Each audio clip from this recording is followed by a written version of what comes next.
Florej Malotrič, vse prav lepo pozdravljam v novi Samsung debati za okroglo mizo in sicer v tretjem sklopu digitalnih dialogov, kjer spoznavamo svet influencerjev skozi prizmo marketinga, prava, etike in družbenega vpliva, se tokrat odpiramo za povezovanje na socialnih omrežjih, zapiramo pa se za sovražni govor.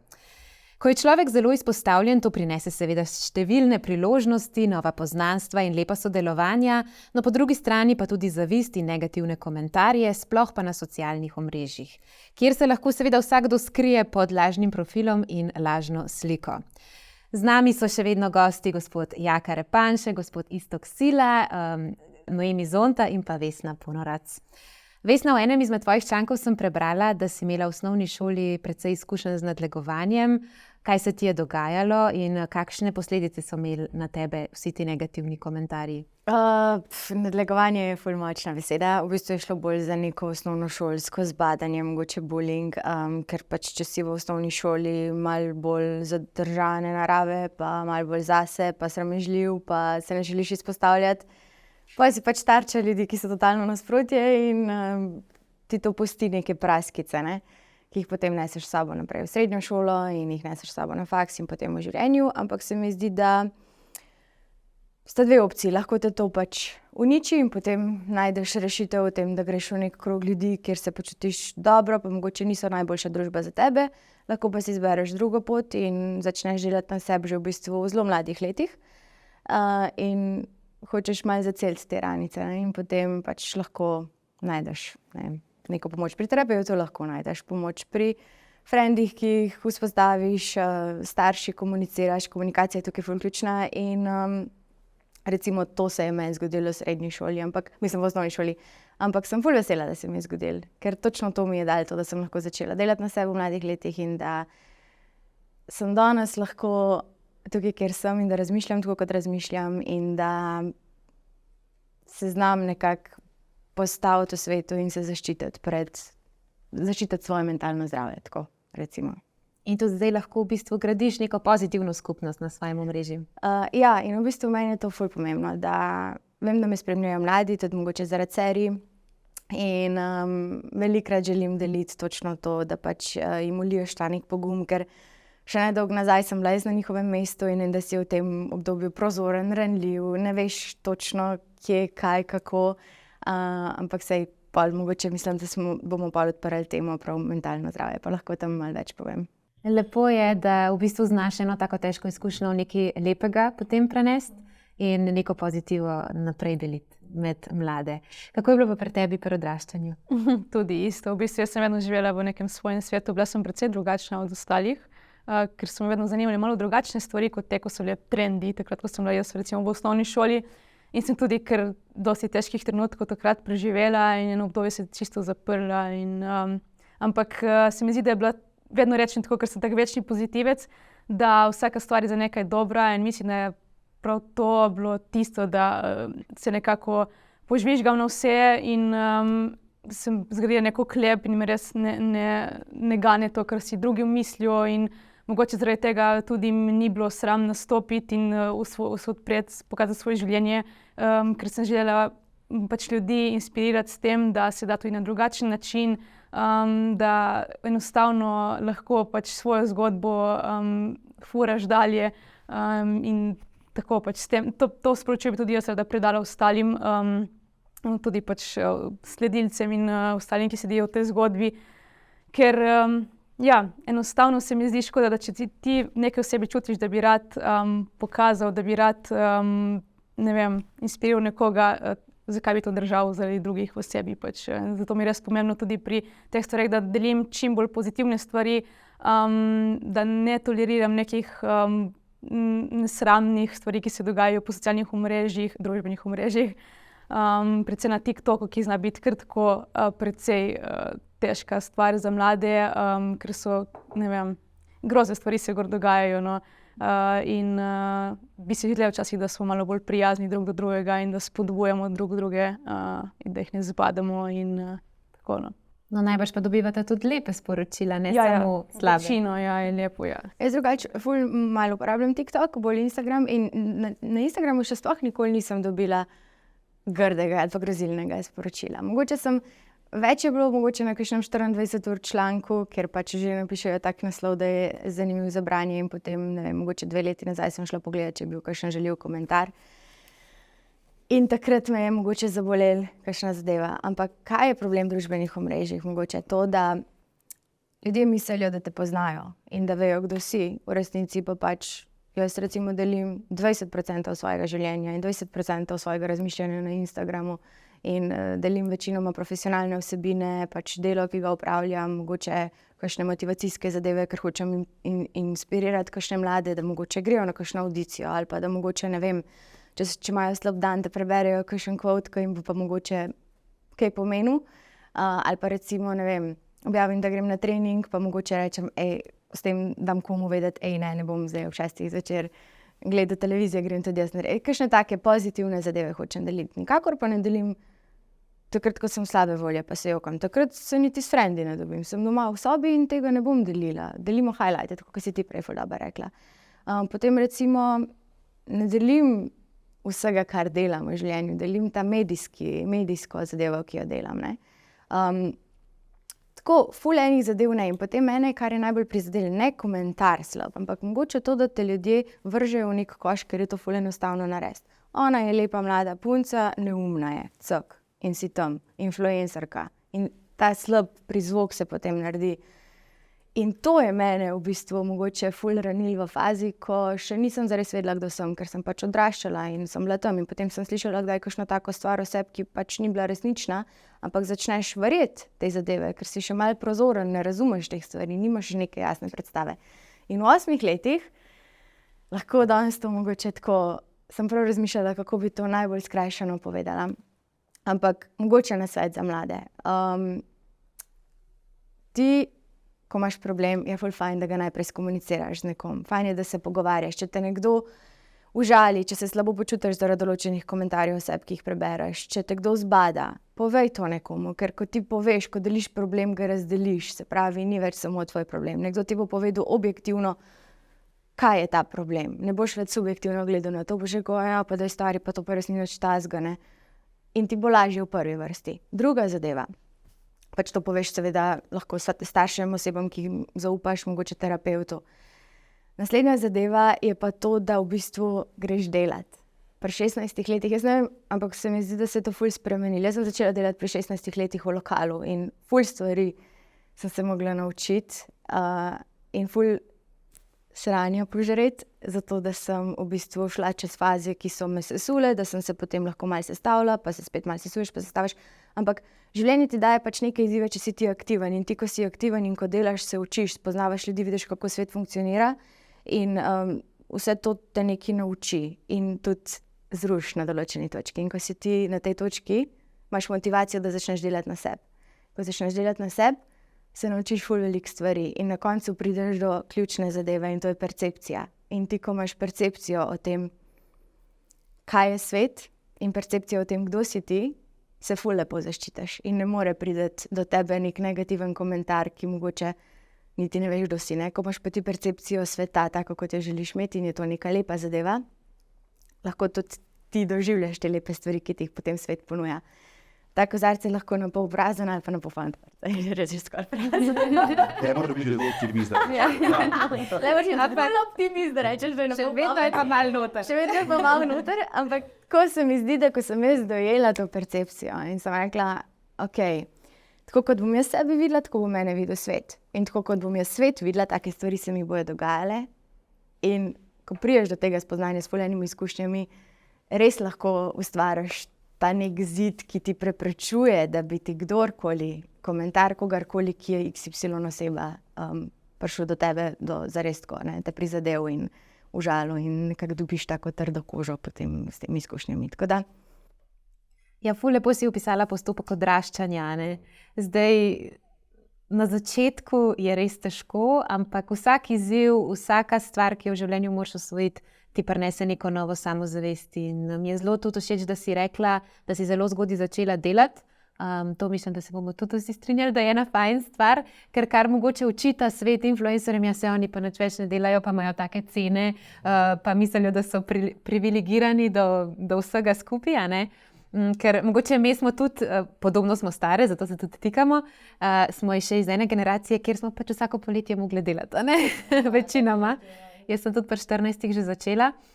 Mogoče zdaj je pa zelo hiter možno priti do nekega denarja. Imeli smo kriptovalute, pa socialna omrežja, družbena omrežja, no, kjer se lahko ogromno enega denarja v bistvu zelo hitro zasluži. Samozavest se pa ne zgradi čez noč, ampak preko trdega dela. To si zelo lepo izpostavlja. In vztrajnost. Tako. Tako da, kakšne si pa ti imela začetne izzive, izkušnje? V bistvu jaz se nisem nikoli dosti sekirala, dosti sem se pač navadila že v osnovni šoli, da te stvari pač preslišim in se pa seveda zgodilo že, še posebej takrat, recimo, ko je šel video od Loni Pleneta, takrat sem dobila kar nekaj negativnih komentarjev o tem, zakaj nismo predstavili neke dele Slovenije, čeprav to ljudje komentirajo, ne vejo se pač cele zgodbe, ne poznajo, kaj vse stoji za tem. Enostavno jaz vedno poskušam biti prijazna, nikoli ne negativno odgovorim nazaj, vedno ali zgradim neko konstruktivno debato, če pa vidim, da pač si s človekom nisva na isti, da ne znava nekega tega problema rešiti, pač pustim in rečem, vedno imaš opcijo izbire, če te moti, pač me lahko unfollowaš, me lahko blokiraš, jaz živim svoje življenje, delim ga. Ti si tukaj gost, če želiš, če dobiš kakšne uporabne informacije, dobrodošel si, z veseljem si v mojem svetu. Če pa ne, pa ni problema, se pač enostavno zdaj stvari ne sekiram. Je pa včasih se zgodilo, pa ena je bila taka precej smotana, se spomnim situacija, ko sem recimo enkrat izpostavila, šla sem veslati na eno divjo plažo in je bilo polno smeti in sem potem pač na to debato, ker ponavadi kaj s fantom vzemeva, pa počistiva, tako ne. In v glavnem je ena tak nesramen komentar napisala, tako je bilo pač prav, ko si zamisliš, da dejansko koliko mora biti ta oseba nezadovoljna oziroma išče neko potrditev oziroma neko tako stvar v drugih zato, ker se verjetno zelo slabo počuti. In prav na to se vedno spomnim, če pride do tega, da dobim kakšen res negativen komentar in si pač rečem, da verjetno ima probleme, želim jim vse najboljše, ker jaz vedno rada delim pozitivne stvari, spodbujam ljudi in si samo rečem, da sem vesela, da sem takšna, da vidim v vseh stvareh pač pozitivo in spodbujam in rečem ljudem. Pač si ne predstavljam, da bi nekaj negativnega napisala, ker tako, no. Ja, dostikrat imamo pol včasih sploh ženske občutek, da moramo vsem pomagati, da bodo boljši pa to, ampak meni je ena ženska, ki jo zelo cenim, ki mi svetuje v življenju, rekla: Flora, kdo pa ti misliš, da lahko vsem pomagaš? Ne moreš. Predvsem moraš pomagati sebi in zelo lepo ste to izpostavili, da v bistvu, ko se ti dobro v sebi počutiš, sploh nimaš želje niti časa, ko si zaposlen, da bi škodil komurkoli drugmu, da bi pisal negativne komentarje. Recimo najbrž tudi vidve oziroma vsi, ki spremljate omrežja, se strinjate, da nimate časa, da bi zdaj na neko stvar, ki vas zmoti, reagirali, ampak pač greš naprej in najdeš tiste stvari, ki so ti všeč. Pa tudi Vesna je zelo lepo izpostavila, da tako, kot ti vidiš svet, tako nekako svet vidi tebe nazaj. Tako da če vidiš lepe stvari, če pa vidiš samo smeti povsod, pa se pa na to osredotočiš in to tudi potem raste. Tako da taki zelo lepi pogledi za začetek debate. Zdaj pa mogoče pejmo vseeno na sovražni govor, ki pa je prisoten v medijih. Zdaj omenili smo, da na Instagramu mogoče malo manj, ampak veliko imamo pa tudi uporabnikov TikToka, ki bodo to poslušali in tam pa dobesedno ni filtra. Ker jaz sem samo par videov objavila na TikToku in spodaj so kakšni komentarji taki, da na res zelo, zelo nedolžen video, ne vem, do it yourself, naredi si sam neko sliko, kar neki, pa se še na to najde nek negativen odziv. Tako da, kaj je sploh sovražni govor pravno gledano, kdaj lahko to prijavimo oziroma... Ko rečem, hvala lepa, ko ste omenili sovražni oziroma negativen govor, je to zoper vas osebno ali je per se? Recimo, vas kritizirajo ad personam, rečemo, se pravi, čisto osebno. Kaj pa ta misel, da je, da to zdaj tle nekaj objavlja v tem smislu? Mogoče malo za začetek, da mečkaj eno tako osnovo pogledamo. Namreč vsi ljudje se delimo v principu na 3 kategorije, ko gre za varstvo naše zasebnosti oziroma osebnostnih ustavnih pravic. Ali smo anonimusi, to so ljudje, ki so povsem nejavni. Jaz sem na nek način anonimus, nisem javna oseba. Ali so relativno javne osebe, še znani gospodarstveniki, kakšni predavatelji znani in tako naprej, ali pa ste absolutno javne osebe. In v sebi je 3 kolikor razumem, ne, sploh pa kot vplivneži, vplivnice, ste absolutno javne osebe ali pa vsaj približujete se tej kategoriji. Kaj zdaj to pomeni? Človek, ki zavestno stopi na piedestal javnosti, to je že Evropsko sodišče za človekove pravice reklo, zato da preko javnosti gradi ali kariero, ali podobo, ali ima nek vpliv, ne? Ni nujno tudi, da je samo finančen, se odreče velikemu delu svoje zasebnosti, pravno govorim. To vem, da vas kot ljudi, in to je grozno, človeško te to vedno prizadene, vendar so pravna sredstva, ki so vam na voljo, predvsej omejena v primerjavi z ljudmi, ki smo anonimusi, nejavne osebe. Mi, sploh pa otroci, imajo pa najvišjo stopnjo varstva. To zdaj pomeni konkretno, da to seveda ne pomeni, da lahko kdorkoli karkoli o vas reče. Problem seveda tudi pri teh komentarjih je v tem, da so zelo pogosto ali pa 99% za neznanimi profili, so neki psevdonimi. Predvsem to so mladi, ki so verjetno stari 12. Če je storjeno neko kaznivo dejanje, kar so razpihovanje sovražnega govora, pa vendar ta se nanaša sovražni govor, gre za govor zoper neko skupino ljudi. Lahko so to migranti, lahko so to etnične druge skupine ljudi, lahko so to sovražni govor zoper ženske ali karkoli, ne. Seveda se lahko stori tudi kaznivo dejanje. S tem v tem primeru policija na prijavo poskuša dobiti IP številko, s katere je bil tak sovražni govor posredovan na splet. To so dolgotrajni postopki, ampak morajo biti tudi določeni znaki kaznivih dejanj izpolnjeni. Zato ne bi preveč govoril o sovražnem govoru kot tej novinarski temi, ko nekdo nekaj razpihuje na etnični osnovi, ko širi sovraštvo zoper ljudi, denimo. Pri vas, kar se dogaja, ne, je klasičen primer tega, da so ljudje ali so ljubosumni, ali skozi vas kanalizirajo svoje frustracije in ne dvomim, da te komentarji, ki so pod vašimi objavami, so zelo osebni. Kaj si pa misli, kakšna je, kdo pa ona misli, da je. Seveda, vsak bi rad bil tako dober, tako lep, tako uspešen in verjetno neko svojo osebno frustracijo kanalizira. Če niso izpolnjeni znaki kaznivega dejanja, če niso izpolnjeni znaki, da je nekdo vas v bistvu, da vam je povzročil nematerialno škodo, da ste vi s tem izgubili ugled, prihodek, imate kot relativno do absolutno javne osebe, kar vse tri ste, nekoliko zvezane roke, da bi se pravno gledano, zdaj govorim, zelo lahko borili s kakšnimi takimi, dajmo reči, neprimernimi opazkami. Ne bom govoril o sovražnem govoru kot o tem pojmu. Ne? Kar je pač zelo podobno velja za vse javne osebe. Glasbeniki so tega deležni, športniki so tega deležni, znani novinari so tega deležni, estradniki. Poglejte, kdorkoli je uspešen v tej državi, dvigne v tej družbi, ne državi, v naši družbi, dvigne glavo iz povprečja, dobi zmacolo po povprečju. Najlažje in najboljše je pač biti neopažen, nič ne reči, ne, pa tudi ne bo nobenih grdih objav. Ne. Pogum je potreben za to, kar počnete, ne dvomim, s kakršnim koli motivom že. In to pa prinese te konsekvence. Žal kot pravnik tukaj moramo opozoriti, da niso pravna sredstva tako zelo velika, razen če bi bilo storjeno kaznivo dejanje, nematerialna škoda, kar pa z večino teh objav, ko vas komentirajo na Instagramu pa TikToku, ni nujno. So pa, verjamem, kakšne objave, ki grejo pa onkraj.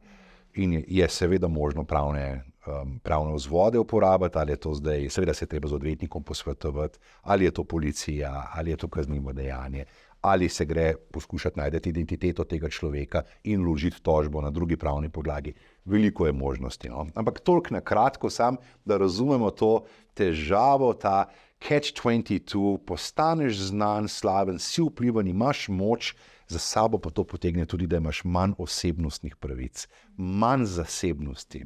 Tako je. En recept, moraš si reči, za dobrim konjem se vedno prah dviga in je veliko lažje. To je res, ampak je pa danes zelo tanka meja med zasebnim življenjem pa med javnim življenjem. Sploh, ko recimo deluješ, kot delujeta vidve. Kako pa vidve potegneta to črto? Jaz sem že prej v bistvu rekla, da nisem toliko osebno vpletena v svoj Instagram, ne delim 24/7 svojega dneva.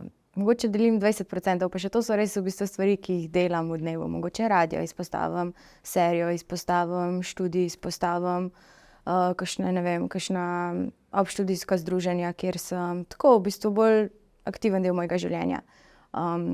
Zasebno imam pa v bistvu ful ozakrog prijateljev, ki me poznajo tako zares, no. In cel kup znancev, ampak tako zares ozakrog ljudi me pozna tako osebno. Moji sodelavci sigurno ne. In to je mogoče to pospeševanje, kdo si in metanje v koš, je meni recimo mal problem tega, da si recimo vplivnež, ne. Ne toliko ti negativni komentarji, ker to pač moraš vzeti v zakup in niti, ko prideš do neke točke, ko se ti to ali že tokrat zgodi, že tokrat slišiš, potem rataš pač imun na to in naučiš se, da pač nekdo, ki od kogar ne bi vzel na svet, ne rabiš niti kritike, tako da. Kako pa je pri tebi, Naimi? Ja, v bistvu tudi jaz ne delim prav vsega. Včasih sem morda več, zdaj pa malček manj, ker mi tudi časa razmanjkuje, ker danes še ful stvari posrečam, pa sploh to koga zanima, ker zdaj ker cele dneve nekaj več delam, ampak ne, pač raje delim tiste stvari, ki se mi zdi, da bi mogoče sledilce zanimale in bile zanimive in kaj več pomeni, ampak recimo stories so ena taka stvar, ker verjetno bolj te osebne stvari deliš. Nisem pa teh negativnih stvari, ki so se recimo dogajale v življenju, ponovadi nisem delila.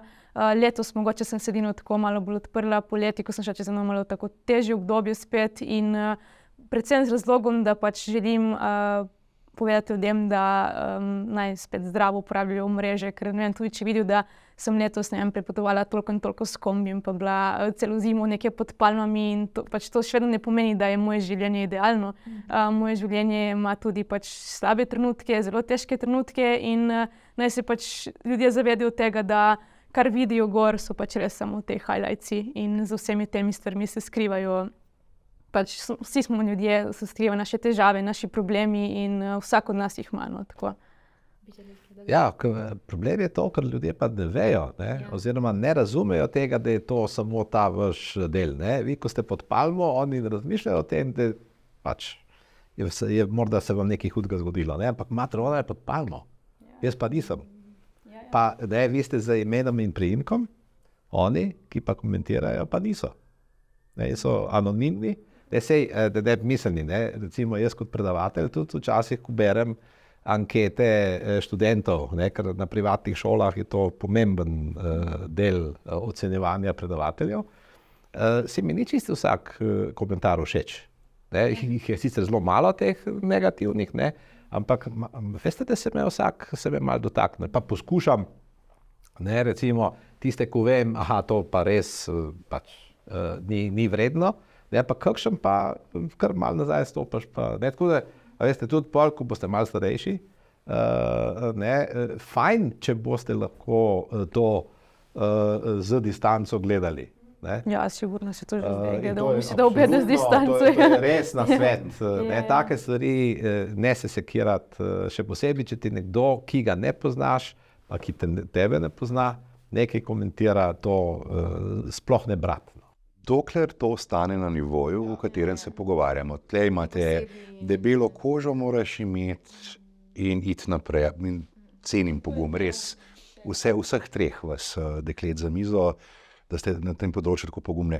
Vendar opozarjam. Včasih pa te zadeve preidejo mejo sprejemljivega, začne se zalezovanje, začne se stokanje na vseh možnih področjih, začne se nagajanje, ki povzroča materialno in nematerialno škodo vam, vašim bližjim, vašemu fantu, lahko komorkoli. V končni fazi tudi podjetjem, s katerimi sodelujete. Tudi te imajo pravno podlago za to, da ukrepajo zoper tiste, ki bi blatili, dajmo reči temu tako zelo po domače, dobro ime nekega naročnika vašega. Ne? Tukaj pa so pravna sredstva, ki so vam na voljo. In često vidim, da mladi ljudje zlasti, ki relativno hitro postanejo bolj slavni, če lahko tako rečem, bolj prepoznani, ne? Se ne zavedajo te nevarnosti, da pa zelo hitro se pa lahko na, dajmo reči, sprehodu ali pa kje drugje zgodi, da pa nekdo pride, nočemo o psihopatih ali o komorkoli govoriti zdaj, ampak zadeve lahko postanejo nevarne. In je pa treba vedeti, kje potem tista meja, ko se pa mora znati zavarovati in poiskati pravna sredstva, poiskati možnost, da to tudi storiš. Ne? Ker včasih gre zadeve, zlasti v tujini smo imeli že kar nekaj takih primerov predaleč, tudi pri vplivnežih. Pa tudi v Sloveniji je bilo kar nekaj primerov z zalezovanjem. Recimo Mario Galunič je imel par let, se mi zdi, da težave tako hude. Tako da to niso nedolžne stvari. Pa gledajte, koliko časa je rabo na sodišču. Ja. Poglejte, kako ti potem, veste, te sodni mlini so kar precej melejo, ne. Potem je obvezno psihiatrično zdravljenje, recimo naročeno lahko takim ljudem, ki zalezujejo, pa se vrne in tako naprej.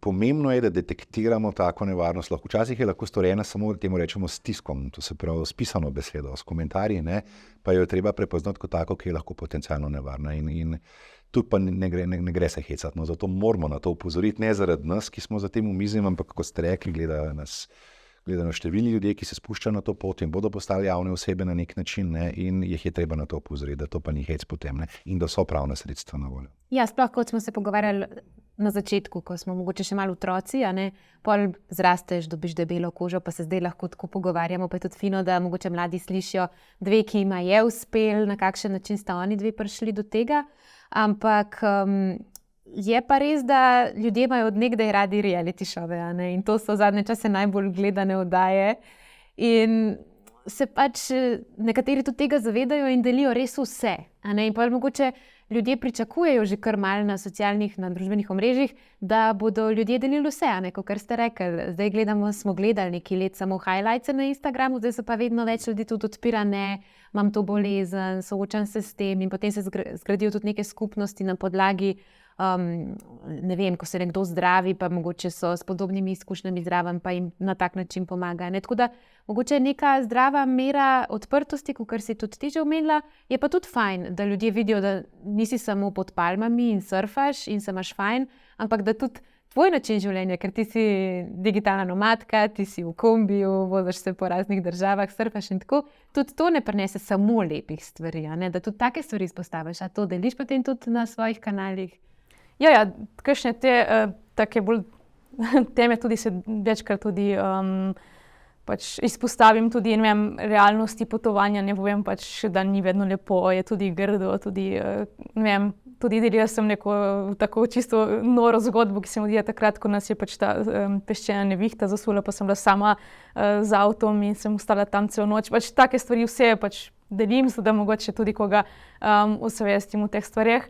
Je pa res, da mogoče to bi pa še poudarila, recimo v mojem primeru, recimo letos na potovanju, sem nekako probala vse skupaj objavljati z zamakom, ker se mi je zgodilo že, ko sem prišla prvi teden na Lanzarote, da sem dobila en listek na avto, hej Noemi, od nekega moškega, pač potem je da gospod Instagram še pogledati, nek starejši gospod, ne vem, ful ni bilo čudno in sem rekla, ok, zdaj bom pa rajši tako stvari objavljala z zamikom. In ker se dostikrat zgodilo, da recimo v Španiji nekje mi neka punca pisala, sem videla tvoj kombis na tej plaži, sem rekla, ja, mislim, se mi večkrat zgodi tako, ne, in potem se nekako poskušam zavarovati vsaj tako, da stvari objavim z neko časovnim zamik. Ja. Da vas več ni na oni plaži. Ja, tako, ja, ker ne vem, mogoče, sej vem, da večkrat je dobro namirno, ampak vseeno ne, potujem, imam s sabo fotoaparat, ne vem, svoje življenje spakirano v kombiju, nikoli ne veš, ne, pač ljudje sledijo, ljudje vejo, tako da neko mejo postavim v vsakem primeru, no, še vedno pa poskusim deliti nekaj tudi na drugi strani. Če dovolite, bi nekaj dodal pomembnega. Namreč zadnje čase se dogaja zelo pogosto tako imenovane kraje identitete. Verjetno vidite to. Pojavljajo se oglasi, v katerih je kar neka znana oseba, ne, glasbenik, športnik in pol jaz pa tudi te kapljice jemljem ali pa karkoli. Gre za tipično primer zlorabe, se pravi, tako kot da bi zdaj vaš obraz nekdo vzel, ga nalepil na oglas za neke čudežne kapljice in tega je vedno več. In tudi v medijih, za katere bi si drznil reči, da so vsaj deloma resni mediji, spletni mediji v Republiki Sloveniji opažamo kar linearno rast ali pa celo eksponencialno rast tovrstnih kraj identitet in zdaj spet tehnologija. Namreč spet umetna inteligenca je tukaj zadaj. Bolj ko sta vedve preko svojih algoritmov in številom sledilcev prisotni, hitreje vas bo umetna inteligenca in ti algoritmi vaš obraz izrezala iz vaših objav, ga prilepila na oglase in ti oglasi ne bodo nujno v Sloveniji, ti oglasi bodo na Kitajskem, bodo v Nemčiji, bodo nekje, kjer jih vi ne boste niti zaznali, pa bo vaš obraz in vaš obraz, vaše ime in priimek in obraz se povezuje z nekom brez kakršne koli vednosti. In tega je veliko več, ne? In to pa je ena tako blazno pomembno področje, kjer pa je veliko pravnih vzvodov, če seveda do tja seže naša policija ali naši organi pregona. da zahtevate, torej, da se to nemudoma odstrani, izbriše, to lahko zahtevate tudi od večjih platform, ne, da se to odstrani, to vrstne objave, ker tu gre pa za resna kazniva dejanja lahko in za resen poseg v vaše osebnostne pravice, vašo zasebnost. Vaš obraz, vaše ime se brez vaše vednosti, verjemite mi, pojavlja vedno pogosteje. Sem videla primer že ene slovenske ognjenice, ko so ji to v bistvu naredili. In so dejansko video naredili, kjer je pač govorila noter, ne, in zdaj ni bilo nič spornega, ampak lahko pa bi uporabili kaj, kar ni res, ali pa kakšno zelo sporno zadevo, ali pa nago sliko pa prilepijo tvoj obraz gor. Take zadeve, to je scary, ne? Nazadnje sem imela na podcastu Nino Senar, ki se je to zgodilo še preden se je umaknila iz scene, da je v bistvu ena escort agencija jo ukradla njene slike in jo prodajala v nekih tujih državah, ampak to je res grozljivo. Ampak to se zdaj lahko pa dogaja na tak način, da misliš pa, da je res realno, ne? Ker ravno danes zjutraj sem na Instagramu videla en posnetek od Elona Muska, kjer reče, da je AI veliko bolj nevaren, kot si mi mislimo, in potem je posnetek enega otroka, ki ga v bistvu umetna inteligenca zrenderira tako, da se zgradi v video. In potem on govori mami, ati v nevarnosti sem, rabim denar, in tudi njegova sporočila prek WhatsAppa lahko pošiljajo. In v bistvu, kako se bomo pa pred tem zavarovali? Težko. Vse prihajajo vsi ti akti, kot je recimo ta akt o digitalnih storitvah, ki predvidevajo številne mehanizme, tudi zahteve do moderiranja vsebin. To se pravi, to, kar je bilo zdaj zelo nemoderirano, da bo torej vloga izdajateljev in odgovornost izdajateljev, spletnih platform, videoplatform, medijev, takšna, da bodo morali te vsebine moderirati na način, da se to odstranjuje, to vrstne ali sovražni govor ali neke druge kršitve. Tega bo vedno več, ampak veste, kako je, nikoli zares regulativa ne more v celoti tega preprečiti. Ne? In človeška hudobija, človeška neumnost, človeška zloba je bila vedno takšna, da se jo ni dal nikoli posem zamejiti. Ne? In seveda to v kombinaciji z novimi tehnologijami, zlasti z umetno inteligenco, ki samo od sebe video naredi, vse, kar rabi, je vaš obraz, in bo naredila video, ki bo izgledal, kot da ste vi, kot da vas zdaj kolega snema, govorila boste neke stvari, ki niso vaše, tega bo res vedno več. Ne? In bolj, ko ste izpostavljene, več je možnosti, da do tega pride. So pravna sredstva, bodo pravna sredstva zahtevala, bodo pa tudi kar precejšen napor, da se bo to z vaše strani potem preprečevalo, preganjalo, da se boste ustrezno zaščitile. In tako je, ne, to postaja precej naporen, dajmo reči poklic, ne, če si nekoliko bolj javna oseba. Problem je, da je napredek tako hitrejši kot regulativa, to dohaja. Ne. Pa tudi, če bi bila regulativa še tako stroga danes, veste, tudi na digitalizaciji sem dostikrat danes večkrat počrtal, gre za globalni trg. Mi v starih dobrih časih, ko smo brali časopise, smo imeli tiskarno v Ljubljani, uredništvo v Ljubljani in časopis v Ljubljani. Geografsko so bile stvari ločene. Splet je povsod. Strežnik je lahko na Tihomorskem otoku. Vi ste v New Yorku, vaš bralec je pa v Ljubljani. Kaj zdaj? Kje je odgovornost? Kako se to pretaka? Komu bomo zdaj rekel, nekaj odstrani? Kako hitro se bo to zgodilo? A veste, kako hitro bo tisto, kar je bilo odstranjeno, potem nekdo drug, ki je pravzaprav od istega lastnika, objavil na podoben ali celo enak način. Tako da ja, s tem se bo treba naučiti živeti.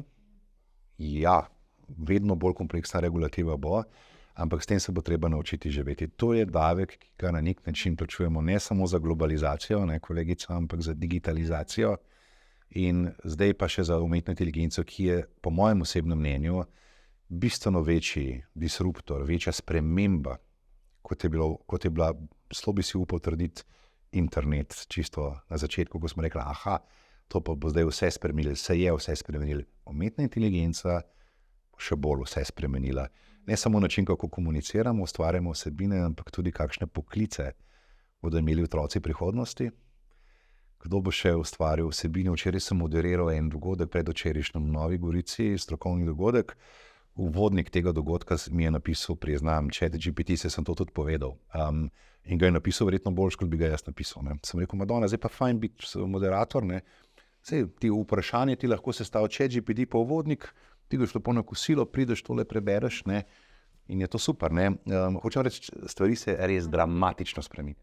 plačljiv, če ti biti navaden. Ja, čist navaden. Pa to sem naredil za Dober, ne, ti konference je bila o umetni inteligenci in sem zanalašno naredil, da sem pokazal udeležencem, kako v bistvu bo to močno vplivalo tudi na številne poklice. Ne, in to pa mogoče je tema za kakšen vaš naslednji pogovor. Ne, to je res in v bistvu kmalu ne bomo več omejeni samo na naš jezik, zato ker bo video avtomatsko spremenil jezik, recimo angleščino, kitajščino, španščino, tako da v bistvu si sploh ne znamo predstavljati, koliko si vi najbrž niste znali predstavljati, kakšne poklice bodo punce delali v prihodnosti ali pa fantje, tako si zdaj ne znamo predstavljati, kaj bodo mogoče naši otroci delali, ko bodo oni stari 15, 20, 25. Sigurno se ne znamo. Tako da ja, to bo še zelo, zelo zanimivo. No, pa ko smo ravno pri otrocih, prebrala sem eno zanimivo statistiko, zdaj za Slovenijo jo žal ne poznam, ker je nisem našla, ampak pravi internet, da v bistvu starš v Ameriki, povprečen starš, objavi do otrokovega 5. leta kar 1500 fotografij na omrežjih. Tako. In tukaj smo se že malo dotaknili, kako je s tem. Mene je ta podatek tako kar mal šokiral, moram priznati. Po drugi strani sem pa pol šla malo spet raziskati Instagram in tako in malo vplivnice. In recimo primer je Čara Frađi, ona objavi vsak dan sigurno en post, v katerem je 10 slik in na 3 od 10 recimo so njeni otroci. V storijih objavlja vse, novo hišo, bazen, kam grejo, kje jejo, ko grejo spat, ko se zbudijo. In kamo pa to peljalo? Ker zdaj je v bistvu že veliko enih primerov, ko otroci tožijo svoje starše, ko pridejo do polnoletnosti, ker so bili na kahaljci, ker so jih snimali na morju. Ker so bili v videu za Nirvano, ne na naslovnici plošča od Nirvane, ki so bili v bazenu še, ne? Tako. Dojenčki. Tako, recimo, en najbolj znan primer. Kako bomo pa s tem, kako bomo pa to regulirali? Ja, te tožbe bazirajo na tem, da jim je to, da so jih starši preveč izpostavljali, ne, da jim je povzročilo takšne duševne muke, spremembe, da so kasneje zaradi tega imeli posledice. To je bolj ameriška zgodba, takšno obtožarjenje staršev. Starš je zakoniti skrbnik svojega otroka, dokler je pač otrok ne doseže določenih let. Pri 15 dobimo neko omejeno poslovno sposobnost, sami lahko začnemo sklepati številne pravne posle, pri 18 smo polnoletni, ne, pa lahko počnemo karkoli. In eno ločimo zdaj to, da starši uvajajo otroka v kakšno delo, to smo že obdelali v enem od naših pogovorov. Tukaj se moramo dotakniti objav, ki jih starši delajo na zasebnih kanalih, v zasebni in Facebook, Instagram, kakorkoli, ali pa fotografije. Ne. Tu je pa v celoti odgovornost in modrost in preudarnost staršev. Ne. Dokler gre samo za objavo teh fotografij otroka, ne bo noben center za socialno delo ali pa policija ukrepala, dokler ne bi ta fotografija otroku res povzročala neko škodo, da bi CSD ali drugi pristojni organi morali ukrepati. Samo od modrosti staršev je odvisno, kako pogosto bodo objavili svojega otroka, tako da se ga prepozna ali pa vsaj da je od blizu profiliran, pa naj bo to na pikniku, naj bo to na vrtu njihove hiše, na rojstnem dnevu ali kjerkoli. Absolutno samo od staršev je odvisno. Fajn, vse je čisto ok, nikogar ne gre glede tega obsojati, ne? Ampak dejstvo pa je, da nevarnost, ki jo s tem povzročajo otrokom, je lahko kar precejšnja. Ne? Pravno gledano pa je starš v celoti odgovoren, dokler res ne bi prišlo do nekakšne takšne kršitve ali posega, da bi morali pristojni organi ukrepati, kot je recimo CSD. Tako da tukaj gre apel na odgovornost odraslih, da sami presodijo, kdaj je pravi čas in kako, da svoje otroke pokažejo na svojih družbenih omrežjih. Zdaj si zamislite, ne, recimo tega otroka na kahljici, ki bo čez 20 let recimo kandidiral za predsednika uprave banke in bo, ker je pač to bilo sicer kao privatno objavljeno, ampak je postalo javno, in bo nekdo, morda protikandidat, za to delovno mesto, ali pa v politiki, verjetno bi se to bolj zgodilo, to objavil, ali tazga hočete imeti za predsednika uprave banke, ki je bil pred 20 leti na kahljici. Samo se pa najdeli ljudje, ko bi rekli, joj, kakšne starše imajo bogere, že iz kakšne družine izhaja, pa ko bi pa podprli, pa mogoče še prej dobil kandidat. Ne, zdaj, sam razmišljam na glas, ampak otroci so posebej varovana kategorija v oglaševanju. Številni predpisi kot ranljivo skupino prepovedujejo ali bi morali prepovedovati trženje pa oglaševanje določenih vsebin.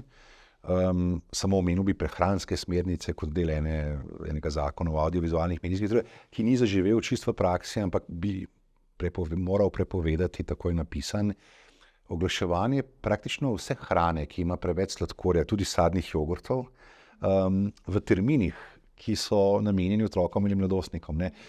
Človek bi rekel, da samo kakšnih čokoladic pa tako naprej. Ne. Zelo široko gre to in to je evropska regulativa. Ne. Ni v celoti še zaživela. Na številnih področjih ščitimo, varujemo otroke z zakonodajo, ki pa je zelo zastarela. Spet ni dorasla novim tehnologijam, novim komunikacijskim kanalom in da ne govorim spet o umetni inteligenci in tako naprej. Ne. In zelo veliko truda bo potrebnega tukaj, da bomo otroke ustrezno zaščitili v tem digitalnem, brezmejnem komunikacijskem svetu. Mogoče se dajmo še dotakniti, kaj se pa sploh recimo ne sme promovirati na omrežjih. Na omrežjih, tako kot bom rekel, v drugih komunikacijskih kanalih so nekatere absolutne omejitve oglaševanja. Alkoholne pijače lahko oglašujejo, promovirajo tudi vplivneži in vplivnice, upoštevajoč vse določbe tega 15.b člena zakona, označba ministra in tako naprej. V audiovizualnih medijih ne sme biti te objave pred 21:30, niti na televizijah. Zamislite si, sem delal včasih za komercialno televizijo, pa smo delali resničnostne šove, ki se v baru dogajajo. Ne. Prime time za televizijo je ob 8, ne, pol 9, ali pa smo delali oddajo Kmetija, pa tako naprej, reality šove, ne. Kmetija nov začetek, karkoli že, veliko teh reality šov je bilo. Veste, kako so si želeli pokazati kakšno pivo na mizi, to je product placement, se temu reče v televiziji ob 20 uri, 20:30, ampak do 21:30 je to absolutna prepoved. Ne? Absolutno je prepovedano tobačne izdelke, absolutno je prepovedano oglaševanje. Zelo veliko vplivnic dobi povabilo od velikih igralniških podjetij, da ti to malo zdaj povej, koliko je fajn, da greš na tole spletno stran, malo igralništvo pa tako naprej. Ne? Vso igralništvo, ki nima v Sloveniji koncesije, vsi prireditelji se ne smejo oglaševati. Spet absolutna prepoved oglaševanja. Ne? Absolutno je prepovedano prikazovati mlade ljudi v oglasih za alkoholno pijačo. Absolutno je prepovedano oglaševanje alkoholnih pijač ob katerikoli uri ob cestah in 300 metrov od šol in vrtcev. In še marsikaj je absolutno ali pa vsaj delno prepovedano oglaševati, zdravila na recept in tako dalje in tako naprej. Ne? In lejte, na oglaševalskem razsodišču, in tukaj je tu pomembna informacija za vplivneže in vplivnice, smo v času korone zaznali izrazito ranljivost potrošnikov in ki so jo številni oglaševalci začeli tudi izkoriščati. Nenadoma so se pojavili oglasi vplivnostni in v klasičnih medijih za vse mogoče zdravilne kapljice, pa takšne in drugačne vitamine, ki naj bi nam pomagali prebroditi COVID. Ljudje so bili v tistem obdobju zaprti, se veste, še iz občine v občino nismo smeli. Ne? Bili so ranljivi, kupovali so vse mogoče. Ne? To je bil tipičen primer enega neetičnega ravnanja, ne? V številnih kanalih, tudi v čisto tradicionalnih medijih. Ne? In se je oglaševalo in še danes se ponekod tudi nekatere zadeve, ki se jih sploh ne bi smelo oglaševati, ki že mejijo na zdravila, so že v tisti sferi, ki je povsem prepovedana ali omejena. Tako da ja, številnih kategorij produktov in izdelkov se ne sme, pa se znam precej dolgo. Lahko samo tako, če dam v neko prakso, recimo, če nek influencer dobi od naročnika sodelovanje recimo za neko alkoholno pijačo, recimo, da je v primer vino, se pravi do določen, mislim, kako gre zdaj potem? Lejte, če bi bilo to na televiziji ali pa na nekem audiovizualnem mediju, do katerega sežejo naši organi in regulativa, je omejitev za linearne televizije, predvsem je omejitev 21:30, linearne. Za audiovizualne ne bom zdaj šel preveč v podrobnosti, vse ostale, ali pa recimo YouTube, ni take časovne omejitve, linearna televizija 21:30. Vendar zakon jasno pravi, kako je treba označiti vsebino. Ne? In veste, da v oglasu je 10% površine oglasa za alkoholno pijačo mora biti opozorilo ministra. In podobno je tudi če bi oglaševali kakšne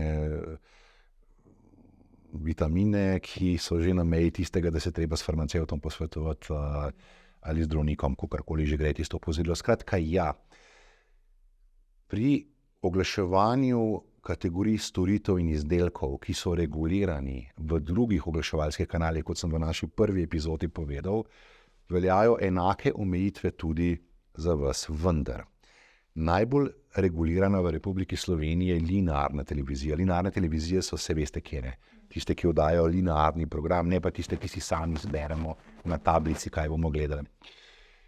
Sledijo audiovizualne medijske vsebine, kjer ste vi, vendar se spremembo direktiv, ki posledično vplivajo na slovensko zakonodajo, praktično na letni osnovi postrožuje, postajajo bolj stroga pravila, se izenačujejo z linearnimi televizijami. Nismo daleč od trenutka, ko bo platforma, ki je kot YouTube, recimo, video platforma, glede omejevanja, oglaševanja enaka kot linearna televizija. To je trenutek, ko se ne bo smelo piva več oglaševati na način, ko se ga še danes, recimo, marsikje lahko. Tako da na to je treba biti pripravljen in to je sigurno dejstvo, ki se bo kmalu zgodilo. To se pravi, te omejitve so. Ampak ja, kolegica, mislim, da sem vam dal kar natančen odgovor.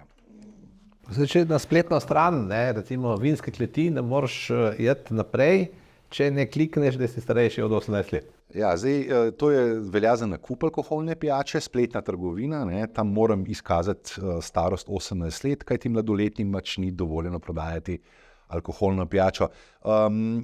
In to so pa potem spet taki hibridi, ko si rečemo, a je to zdaj spletno mesto, a je to medij, a je to spletna trgovina, vse se začne med sabo zelo prekrivati. In ja, zdaj tam kliknem, da sem 18, grem lahko in naročim vino. Mislim, da nekateri spletni trgovci, ko pripeljajo tisto vrečko, ali ko jo moraš prevzeti, pa jo pride otrok ven iskat, pa je v vrečki zaboj piva, da ti ga ne smejo izročiti. Mora starš prideti po tisto, ko ti spletni trgovci pa verjetno s tem, kako bi prije domov, nimajo nobenega problema. Kaj pa, če ima vinska klet svoj Instagram profil in objavlja? Spet, lahko upoštevajoč vsa opozorila, to ni noben problem. Veste, proizvajalci, torej še nekaj bi rad poudaril za vplivneže in vplivnice. V Republiki Sloveniji je popolnoma prepovedano oglaševanje vseh alkoholnih pijač, ki imajo več kot 15 volumenskih odstotkov alkohola. V Sloveniji ne sme noben vplivnež propagirati nobenega viskija, nobene žgane pijače, nobenega džina, ničesar. Če bi vam, vem da, marsikjeremu vplivnežu in vplivnici ponujajo veliko denarja, da bi razlagala o viskiju ali o džinu, ali o katerikoli alkoholni pijači, ki ima več kot 15 volumenskih odstotkov alkohola, morate to zavrniti. To je nezakonito in se ga sploh ne sme, enako kot tobaka.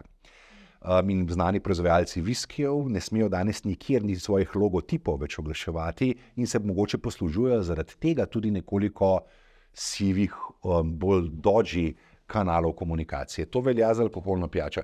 Seveda pa je dovoljeno oglaševati alkoholne pijače pod 15 volumenskih odstotkov z omejitvami, ki smo jih danes pokrili, ki veljajo tudi za vas, kar pa bolj ali manj pomeni samo pivo in vino, pa radlerji pa podobne zadeve. To se da. Nad to ne, absolutno ne. Je nezakonito. To je pa zanimivo, ker to pa vidim po Instagramu, recimo. Zdaj imam v glavi fuleni. Tako da je zanimivo. Jaz mislim, da ne vejo. Jaz iskreno mislim, da ne vejo tisti, ki sprejmejo ponudbe, zato je tako fino, da danes to okroglo mizo delamo, ker najbrž ti ponudniki se zavedajo, a ne? Jaz ne bom to nič komentiral, nobenega kot predsednik sodišča pa sploh ne, nobenega konkretnega primera ne komentiram, samo opozarjam, kakšna je zakonodaja in tudi kodeks sledi zakonodaji na tem področju. 15 volumenskih odstotkov je meja zakonitega oglaševanja alkoholnih pijač. Tega se moramo zavedati. Koncesija za spletno igralništvo mora biti v Republiki Sloveniji. Sicer vplivnež ali vplivnica ne more tega oglaševati.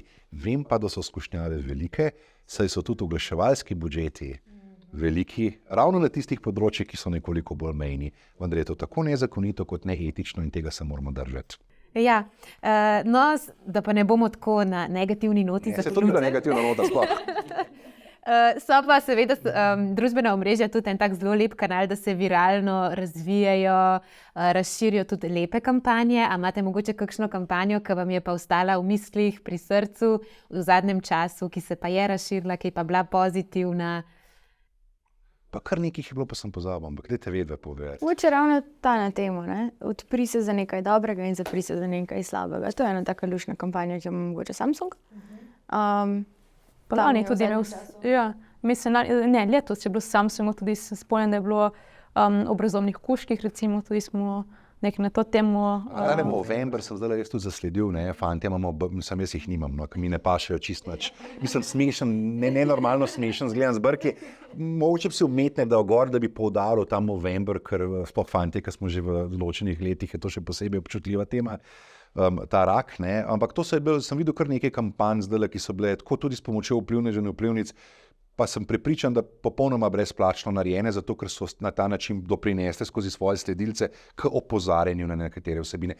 In to sem jaz pred časom, ko sem bil povabljen v en pogovor na nacionalnem radiju, ravno na temo regulacije vplivnežev, pogovor je bil kakšne pol leta nazaj, sem na to upozoril. Poglejte, ravno zato, ker sem bil zelo občutljiv na to, da se včasih preveč stigmatizira nekatere objave ali pa delo morda vplivnežev in vplivnic.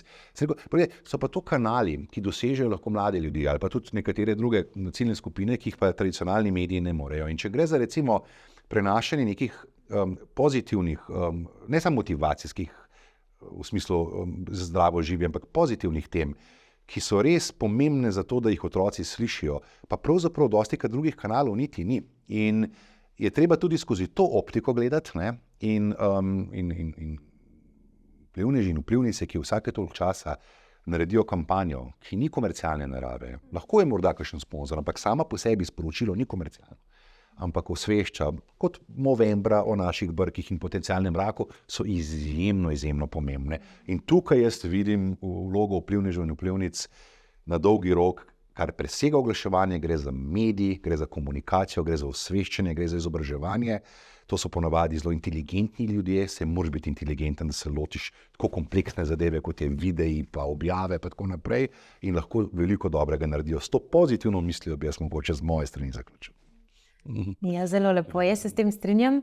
Tako da najlepša hvala za to zelo konstruktivno, dobro debato, da smo obdelali različne zorne kote. Tako da najlepša hvala za čas, od enega gosta se poslavljamo. Bomo pa seveda v naslednji okrogli mizi se še dotaknili marsikatere fajn teme, tudi še zelo pomembne. Tako da najlepša hvala za poslušanje, še enkrat hvala vsem za čas in pa se vidimo naslednjič.